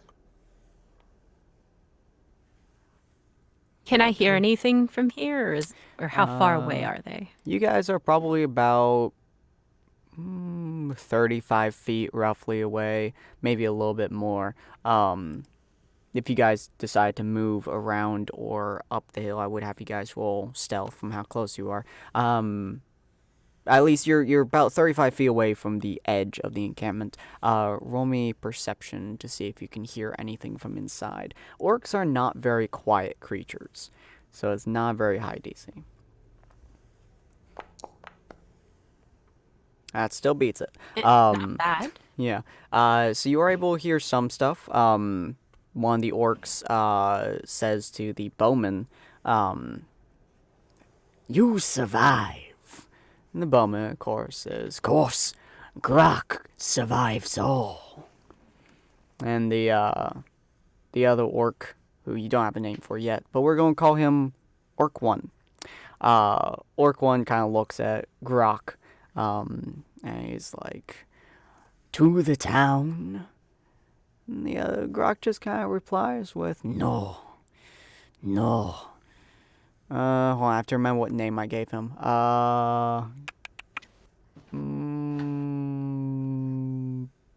Oh, it's right on the tip of my tongue. It's Blood something. Oh, it's Blood something. Blood Saint. Blood Saint. Blood Saint. Blood Bloodshot. Saint? I don't know. I think I called him Blood Axe or some variation like that. I'll think of a cooler one at some point. I was like, Wait, the archer's named Blood Axe? no, the archer's name is Mork. No, Gork? I think I called him Gork. It doesn't matter. Either way, this does tell me that it's one that we had not yet met. That's one you haven't seen yet. Rowena, I know I keep having you roll this, but it's because of backstories. Roll me intelligence real quick. Oh goodness. Yeah, I know. Okay. I love the fact that you're the number one resource on orc life. And you are... How do I know? I swear, there's got to be something written about how getting improvements to that due to it being a favored enemy. Oh, it is actually, yeah, favorite enemy. Roll me again with advantage. I love how you are again the utmost knowledge of orcs in this party.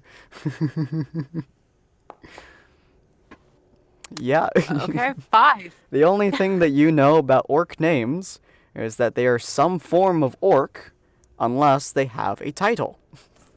If they have a title, like Bloodfang is the only one that you would absolutely be able to remember at the moment, because he's the only orc you've ever heard the title of.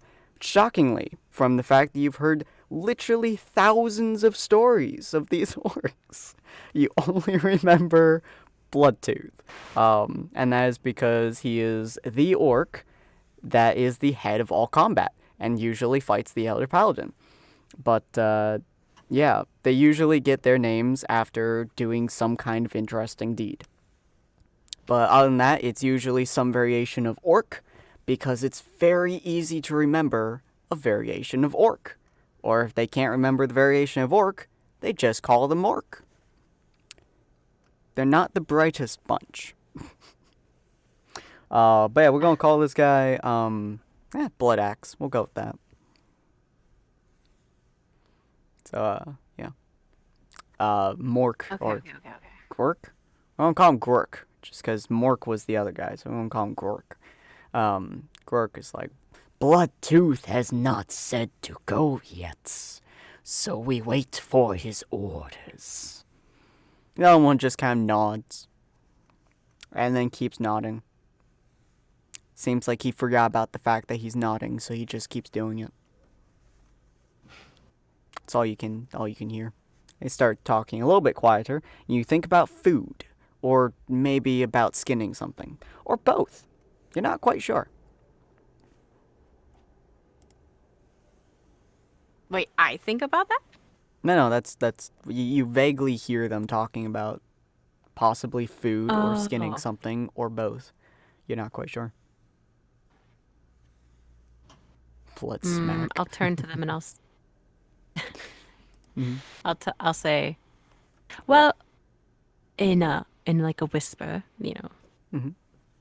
Well, they aren't talking about attacking the town just yet, so I think they're okay for now. As Well, in that's going to reassuring. turn around, or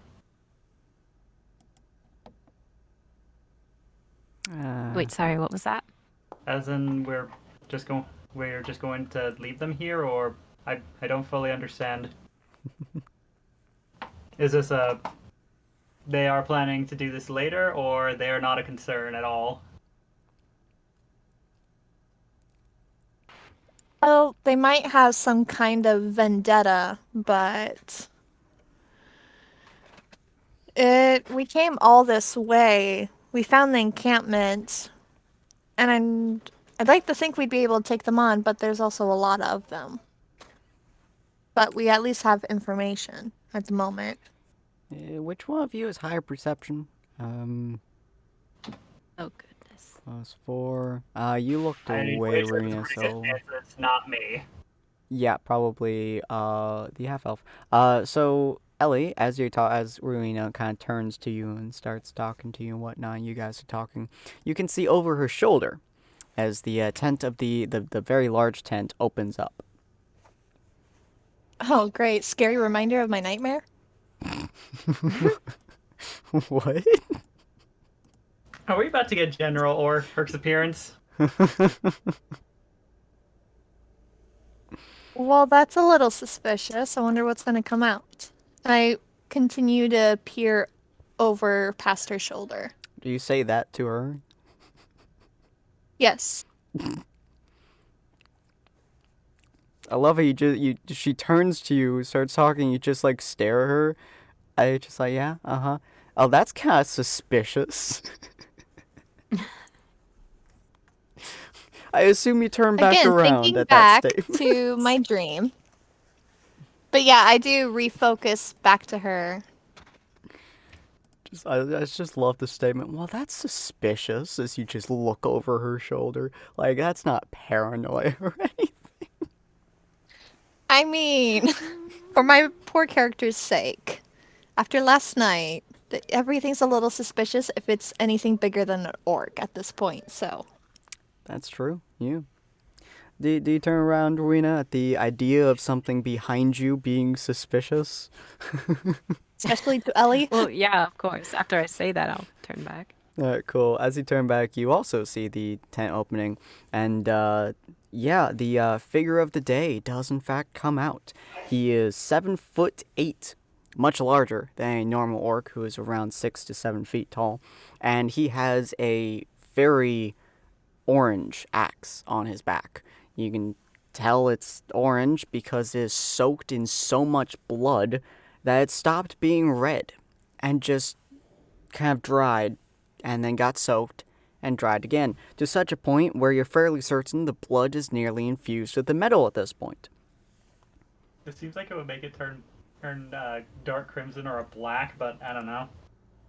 Actually, that's probably a better idea. It's a dark crimson, not orange. There you go. Yeah, it started off as a reddish orange, but now it's definitely a dark crimson. I don't do colors, okay? My sister would kill me. Shifting of lights. Yeah, it's a very dark red. It legitimately looks like he just kind of left it to soak in several tubs of blood for a while. You're fairly certain you see where he gets the name from. Is he saying anything? He is exceptionally loud, so unless you guys roll below a 5, you can definitely hear him. Roll me perception. And He's we very all roll loud. 3s. Perception. My Oh, almost a nat 20. stuff isn't showing. It only shows the map options. Oh, what are you talking about? Your display? Oh, your display is just not showing anything? Yeah, my display's not showing. Press C? That opens Brings her me to my sheet. character sheet. Yeah, so roll perception. So you cannot see anything that your cursor is currently over. No, it only shows the map options. So, like, I can go back to the bar and everything. Oh, well, yeah, What that happens should be if at the you top. look at the map and then try and reload this one? Yeah, if you can see your character sheet, you should be able to roll.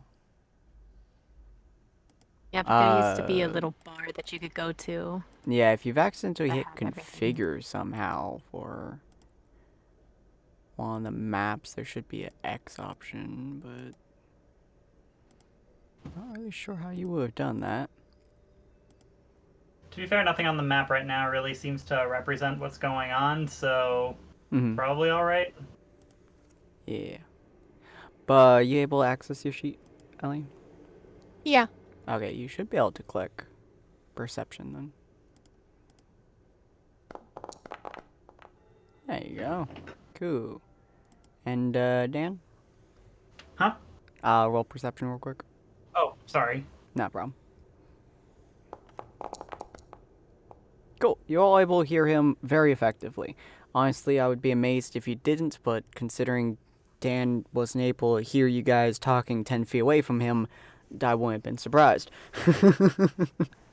But, yeah, so, he starts talking. I just like to think that this orc is just like, he just straight up comes out of the tent, just like intentionally just stomping, just like, I must make everyone address my presence. Dan just sees a butterfly. Ooh, what's this? But yeah, so yeah, he comes out and he's very loud. And you also notice every single orc inside that area immediately stands to attention. To the best of your knowledge, Rowena, which is, I know, shockingly small amount of knowledge, orcs don't usually do that. In fact, from the tales you've heard of battle, orcs would rather kill each other than listen to each other half the time. The only thing that makes an orc listen is a chieftain. Or the son of a chieftain. Or the grandson of a chieftain. Or someone who has exceptionally large amount of power and they're fairly certain will kill them if they talk back. Which is usually a chieftain. Most of the time. Technically, they can also do other races too, but you've never seen a different race have control over an orc. You also don't know much about other races' interactions with orcs because you don't study books. So, yeah. So rude. I'm nice. Don't worry about it. But yeah, so he comes out. They all stand to attention, which is very strange to most of you. He basically just starts going on a rumble about slaying whatever have you, and then the bowman kind of speaks up. You also notice with a very light tone to his voice, I suppose, about the town, and he states that the scouting party died to a half-breed.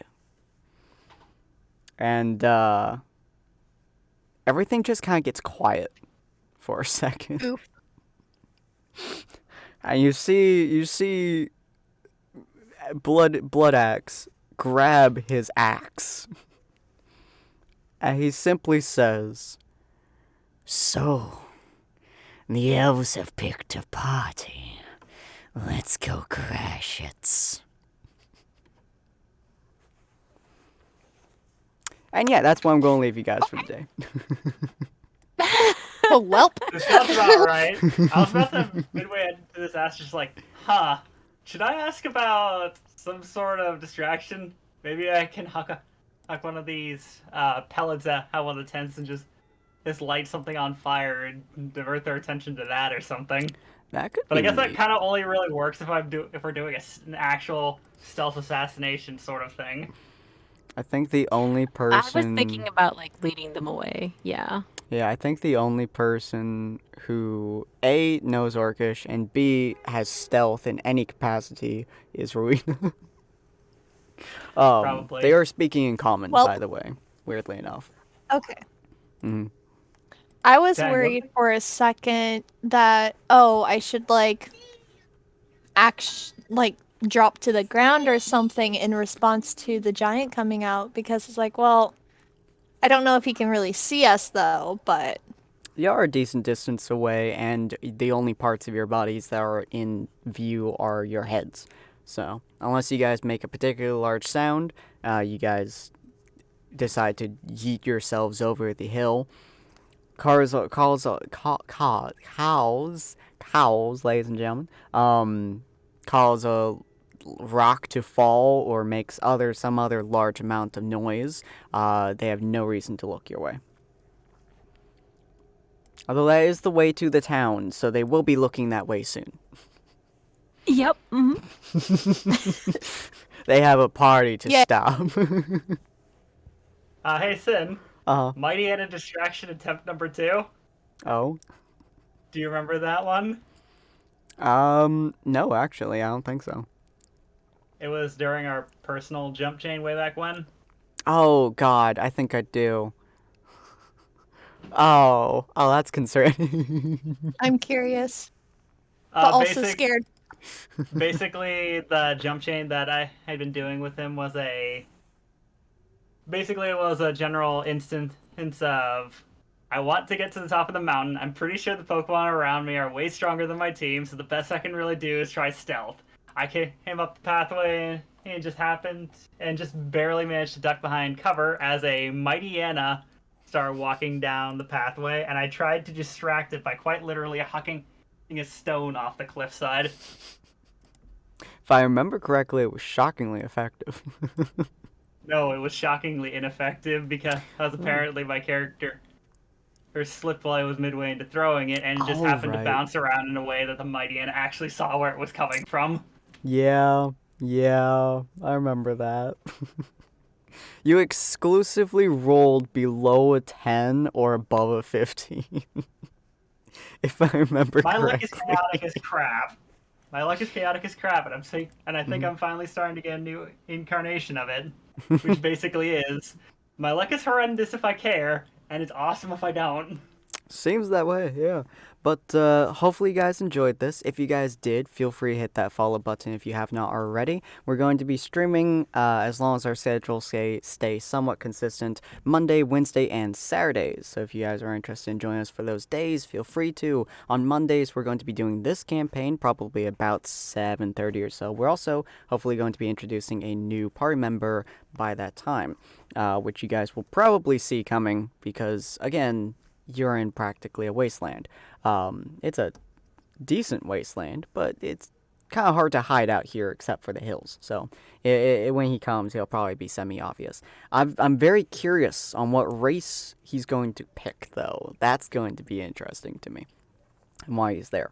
But so we'll see how he fits into all of this next week on Monday. And if you guys are also interested in seeing me do some solo streams, I'll be doing them on Wednesday and Saturdays. I now just got my 10 terabyte back, so we're going to be doing some fun games and stuff. But hopefully you guys enjoy, and we will see all of you fun folks on the next episode. Bye. Bye. Bye.